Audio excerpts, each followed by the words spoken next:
1번에서는 뭘 시행하지 않아요? 종합 토지세 없죠, 우리나라에서. 그러니까 2번에서는 뭘 시행하지 않습니까? 택지 소유 상한제 시행하지 않잖아요. 이거 빠져야 되고. 그러면 3번에서는요. 개발권 양도제. 4번에서는요. 토지 초과 이득세 빠져야 되죠. 답이 몇 번? 5번. 19번 문제. 19번 문제 공공재 나왔습니다. 틀린 거. 답 몇 번? 5번. 5번. 공공재가 나오면 가장 먼저 B자를 찾아라. 비경합성, 비배제성. 그러니까 공공재 나오면 B자. 비경합성. 소비에서 비경합성과 소비에서 비배제성. 비배제성. 이렇게 쓰면 또 여러분들이 헷갈리니까 B자를 찾아낸다. 공공재 나오면 1번. 공공재 나오면 B자를 먼저 찾는다. 소비에서 비경합성. 소비에서 비배제성. 그 다음에 공공재를 시장기구에 맡기면 과소생산, 과잉생산, 과소생산, 과소생산. 이렇게. 이 두 가지 찾는 거예요. 그럼 이 비배제성의 뜻은 무슨 뜻인가요? 비배제성은 무임승차. 돈 내지 않고 소비할 수 있다. 이게 무임승차예요. 무임승차. 자, 그럼 돈 내지 않고 소비하는 것은 비경합성입니까? 비배제성입니까? 비배제성. 5번 가봐요. 비경합성에 의해서 비용을 부담하지 않는 사람도 소비할 수 있다. OX? X. 이거는 비경합성이 아니라 뭡니까? 비배제성 가야지. 비배제성. 비배제성이라고 해야지. 그래서 답이 5번이에요. 19번의 답이 5번. 그런데 여러분들 22% 맞췄다는 거. 어마어마해. 어마어마하고 봐봐. 22% 맞췄어. 2번에다 답을 어마어마하게 많이 했어요. 어마어마하게. 예부효과. 공공재는 정예부효과. 공공재 돈 내지 않는 사람도 소비할 수 있다. 정예부효과. 소비에서 규모 경제.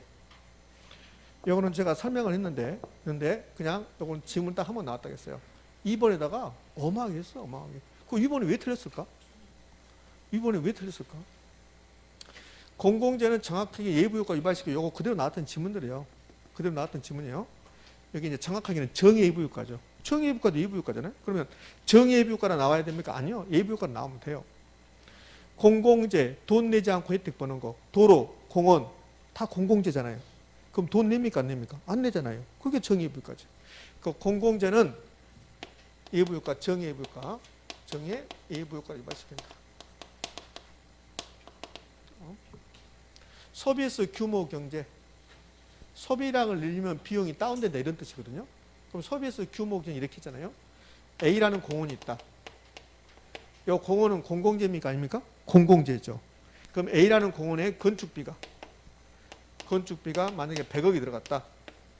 그럼 소비에서 규모 경제는 이런 뜻이요. 소비량을 늘렸더니 경제적으로 비용이 다운됐다는 소리예요. 소비량을 늘렸더니 그럼 이용자 수가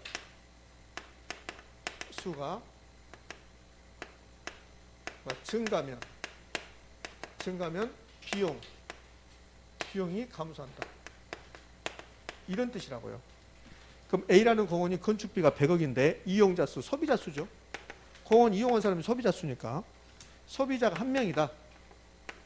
그러면 비용은 얼마일까? 100억이겠죠. 그럼 소비자가 10명으로 늘어나.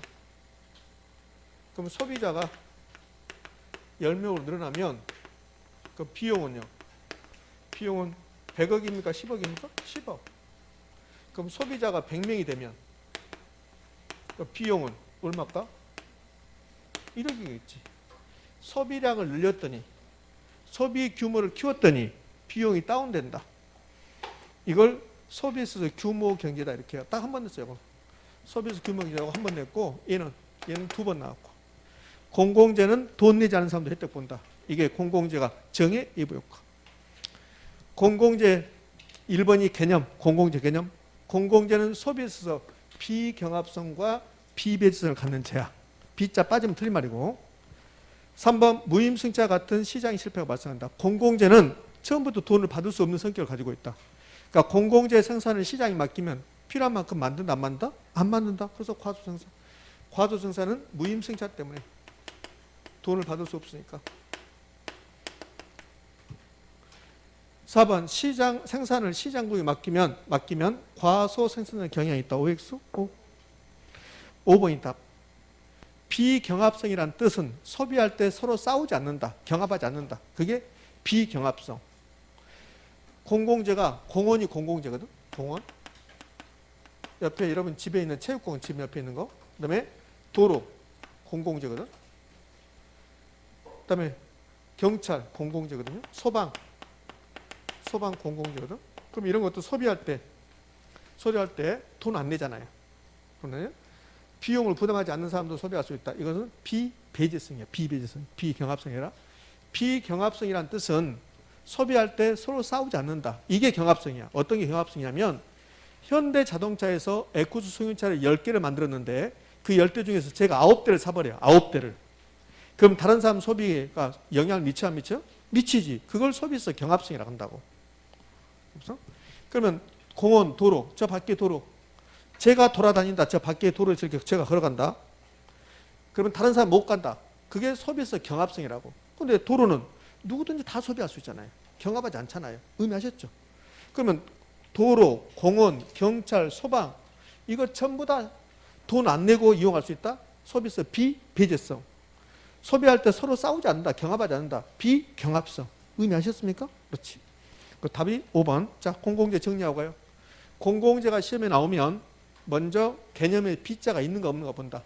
소비에서 경합성과 배제성을 갖는다. 이렇게 B자 빼보면 틀린 말이고, 그러니까 공공재가 나오는 순간 B자가 있는가 없는가 확인하고, 두 번째 과소 생산된다는 거. 그러니까 공공재에서 포인트는 B자하고 과소 생산이야. 그 다음에 나머지 것들은 다 부수적이야. 공공재 돈 안 내는 사람도 혜택 본다. 그러면 이것은 정의 예부 효과를 유발시킨다. 예부 효과를 유발시키죠. 소비에서 규모 경제, 소비량을 늘리면 비용이 다운된다. 자, 그럼 다 끝났네. 경합성과 비경합성과 비배제성의 뜻만 아시면 되겠어요. 그러니까 19번 답이 5번이고요. 5번, 19번 어마어마합니다 지금. 자, 여기다가 몇 퍼센트 맞췄나가 말을 못하게 정도로 어마어마하죠. 그 이렇게 쉬운 것을 저번하고 여러분하고 제 생각하고 전혀 다르다니까요. 그래, 공공재 하나 맞춰봐라. 여러분 맞춰봐라, 맞추세요. 그런 의미에서 낸 거라고. 근데 이렇게 하면 그러면 너 엿먹어라. 엿을 영어로 표현하면 코리안 초콜릿이 나대. 엿을 우리말로 하면 코리안 초콜릿. 엿장소를 뭐냐면 코리안 초콜릿 세일즈맨이라고. 자, 20번. 20번도 어마어마합니다. 차마 눈을 뜨고 들어볼 수가 없을 줄.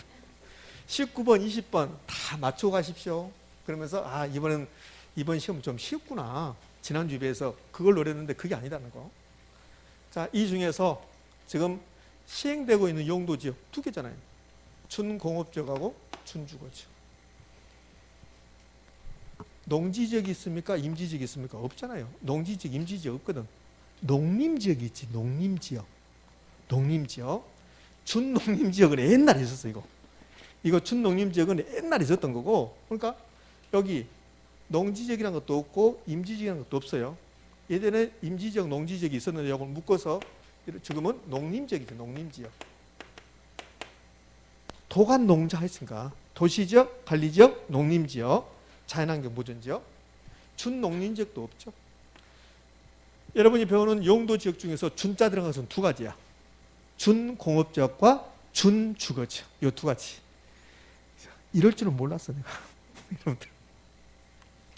차마 몇 퍼센트 맞췄다고 말할 수가 없어. 설명이 더 필요합니까? 설명이 필요 없죠? 선생님 짜증나니까 빨리 돌려버려. 요거는 작년에 감정평가사 시험 문제를 제가 약간 바꾼 거라고. 작년에 감정평가 시험 문제는 이거다 준상업적이죠. 준상업적. 준상업적이라는 게 있어요? 없어요? 없어요. 준상업적 없다고. 여러분이 배우는 용도지역 중에서 준자 들어간 것은 2가지라고. 준공업지역과 준주거지역 이렇게. 그러니까 준자 들어간 것은 준주거지역, 준주거지역과 준공업지역. 준부동산, 준지대. 부동산을 개론해서 나오는 준자가 4가지. 준공업지역, 준주거지역, 준지대, 준부동산 이렇게. 거기다 하나 추가한다면 준이 오빠. 준자라는 것은 이 두 가지밖에 없다. 의미하셨습니까? 자, 잘하셨어요. 근데 이 3번에다 답을 많이 하셨네. 3번에다가 3번 기역, 니은, 디귿. 디귿? 농지지역? 농지지역이라는 게 있습니까? 농림지역이 있어. 농림지역. 짜증 확 나지. 저는 이미 예상했어요. 아, 답을 3번에다 많이 하겠다. 임지지역 없는 거 알거든. 근데 농지지역인지 농림지역인지 구별을 잘 못해. 그냥 농자 나오면 토간 농자? 그렇지? 나는 이미 알고 있었어. 실제요. 답은 3번에다 많이 할 확률이 높다. 역시 3번에 답을 많이 하셨습니다. 물론 1번에다 답을 더 많이 하셨어요. 근데 3번도 답이 많다는 거. 1번에다 답을 가장 많이 하셨고, 그 다음에 3번에다 답을 많이 하셨고, 3번에다 거의 35% 답을 하셨어요. 1번에다는 40% 하셨고. 21번 문제. 21번 문제. 이거는 우리 시험에서 28회 때 내왔던 거 그대로입니다. 하나도 안 바꿨습니다. 자, 1번 토지비축제도. 토지은행제도 우리나라에 시행합니까? 시행하지 않습니까? 시행하는 제도고, 토지은행제도에서 가장 시험에 잘 나온 게 직접 개입, 간접 개입. 직접 개입이라는 거. 1번 지문. 토지비축제도는 정부가 직접적으로 부동산 시장에 개입하는 정책 수단이다. 직접 개입이다 이 말이에요. 그럼 2번 토지비축제도의 필요성은 왜 토지비축제도가 필요한가? 공공용지 확보가 용이하지 않기 때문에 토지비축제도가 필요한 거야. 그럼 나중에 공공용지를 확보하기 위해서 토지의 공적 기능이 강화되기 때문에 토지비축제도가 필요하다. 10년 후에 우리 검단에다가 공공용지가 필요하다. 검단에. 그때 토지를 쓰기 위해서 그게 토지의 공적 기능이 확대됨에 따라서 커질 수 있다. 3번 토지비축 사업은 토지를 사전에 비축하여 장래 공익사업용의 사업의 원활한 시행과 이게 공익사업용이고 또 하나는 토지시장의 수요 공급 조절, 토지시장의 안정을 기할 수 있다. 맞습니까? 이 질문. 자, 4번 토지비축제는 사적 토지 소유권의 편중 현상으로 인해 발생 가능한 토지 보상 비용 등의 고비용 문제를 완화시킬 수 있다. 이게 무슨 말이냐면, 자, 10년 후에 검단에 공원이 필요해. 10년 후에. 그러면 10년 후에 토지 가격이 많이 올라갔겠죠. 그때 토지를 국가에서 수용한다. 그럼 보상비가 많이 들어가. 그래서 미리 개발되기 전에 저렴하게 토지를 샀다가 10년에 써먹겠다는 소리예요. 그러면 여기 토지 보상비 등 고비용 문제를 완화시킬 수 있다 없다? 있다. 옳은 질문이죠. 5번 공공토지 비축에 관한 법령상 우리나라는 이 토지 비축 제도를 이 공공토지 비축에 관한 이 법에서 하고 있다고. 그럼 이 법이 가면 비축된 토지는 한국토지주택공사에서 직접 관리하는 거야. 지방자치단체에서 관리한 게 아니라 어디에서요? 한국토지주택공사에서 관리하고 있다. 그 답이 5번. 의미하셨죠? 그럼 토지비축제도 관련해서 5개 지문 중에서 1번이 가장 잘 나온다는 거. 토지비축제도, 토지은행제도는 직접이다, 간접이다? 직접 개입. 이게 가장 시험에 잘 나온다는 거예요. 그 다음에 잘 나오는 게 2번이 아니라 3번이에요. 3번. 토지비축의 목적은 두 가지라고. 미래의 공공용지를 제때 공급하는 것. 그래서 공익사업을 원활하게 하는 거. 그 다음에 또 하나는 미래의 토지시장의 수요 공급 조절. 토지시장의 안정, 지가 안정이 목적이라는 거. 비축한 토지는 어디서 관리해요?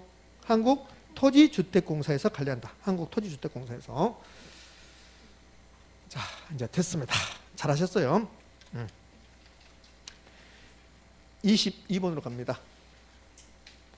22번 하기 전에요. 선분양과 후분양이죠. 선분양, 후분양.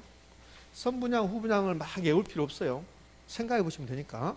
그러니까 선분양하고 후분양은, 선분양은 분양 후 주택 건설한다. 후분양은 주택 건설 후 분양한다는 거. 전혀 다르죠? 둘 중에서 공급자 중심인 것은 선분양이면 후분양입니까? 선분양. 선분양이 건설업자 중심이다. 선분양, 공급자 중심, 건설업체 중심이다. 그러면 선분양과 후분양 중에서 수요자가 선택의 폭이 넓어지는 게 뭘까? 후분양이죠. 후분양. 수요자 중심제도, 소비자 중심제도다. 둘 중에서 건설업자가 자금 조달, 건설 자금 조달에 용이한 것은 선분양. 후분양은 건설업체가 직접 은행 가서 돈을 빌려야 돼요. 근데 선분양은 분양하고 아파트 없이 분양하고 나서 계약금, 중도금 가지고 그 돈 가지고 건설이 이루어지죠. 그럼 두 개 중에서 공급자의 자금 조달에 영향한 게 뭘까? 선분양. 그래서 두 개 중에서 주택의 공급량을 증가시킬 수 있는 측면이 더 강한 것은 뭘까? 선분양. 선분양. 그 후분양은 자금 조달이 곤란하죠. 건설 자금 공급자가 직접 조달하니까 조달이 곤란하면 영세업자들은 후분양이 안 된다는 거예요. 돈 빌리기가 곤란해지니까. 근데 영세 건설업자도 주택 공급이 가능한 것은 뭘까? 선분양. 선분양이죠. 주택 공급 증가 측면에서만 본다면 선분양이 훨씬 더 공급을 증가시키는 측면이 강하죠. 그러나 주택의 질적 수준을 높이는 것은 뭘까? 후분양. 후분양은 양질의 자재를 써서 좋게 만들어서 분양하기 때문에 후분양이 훨씬 더 품질 개선 효과가 있다. 둘 중에서 분양권이 있는 것이 뭘까? 선분양. 그러니까 분양권 전매 차익. 전매 차익이 발생할 수 있는 건 뭡니까? 선분양. 분양권 전매 차익이 발생하고 투기를 발생시킬 수 있는 것은 선분양이죠. 후분양은 분양권 전매 차익 이런 것은 없잖아요. 투기가 감소하는 거죠. 자, 이거 건설 자금 이자. 후분양은 건설 자금을 조달을 누가 합니까? 공급자. 그러니까 건설 자금 이자도 누가 본답니다? 공급자. 선분양은 건설 자금 일부를 수요자가 내는 거야. 수요자가. 그러니까 건설 자금 정확하게는 건설 자금 일부죠. 일부. 건설 자금 이자 일부를 누가 내는 거예요? 수요자가 부담하는 거지. 예? 둘 중에서 부실 시공에 대해서 소비자가 대처가 더 용이한 것은 후분양입니까? 선분양입니까? 후분양. 그러면 끝난 거지. 예? 자, 그러면 22번은 선분양, 후분양. 앞으로 이제 선분양, 후분양 안 내요. 앞으로 모의고사 2번 남았잖아요. 3번 안 남았는데 선분양, 후분양 요것밖에 없으니까 이제 안 낸다고 그런 게 선분양, 후분양 이제 안 낼 거니까 걱정하지 말고 요거 공부하지 마라. 모의고사는 안 나오니까. 자, 그럼 22번은 답 몇 번 나왔어요? 5번. 소비자 측면에서 선분양 제도는 후분양 제도보다 공급자의 부실 시공 및 품질 저하에 대처할 수 있다. 선분양, 후분양의 자리가 바뀌었어요. 선자, 후자가 바뀐 거죠. 후분양 제도가 선분양 제도보다 공급자 부실 시공 및 품질 저하에 대처할 수가 더 용이합니다. 그러니까 후자하고 먼자가 바뀌었어요. 선자가 자리 바뀌었죠. 그러니까 답은 몇 번이요? 5번. 응? 자, 일반 선분양 제도는 초기 주택 건설 자금의 대부분을 주택 구매자로부터 수요자로부터 조달하기 하므로 건설 자금에 대한 이자의 일부를 누가? 주택 수요자, 주택 구매자가 부담하게 된다. 2번 선분양 제도는 준공정 분양대금 유입으로 사업자의 초기 자금 부담을 완화할 수 있다. 3번 후분양 제도는 주택을 일정 절차에 따라 건설 후에 분양하는 방식이다. 4번 선분양 제도는 분양권 전매를 통하여 가수를 창출하여 부동산 시장의 불안을 이야기할 수 있다. 투기를 조장할 수 있다. 됐습니까? 자, 이제 23번 문제로 가죠.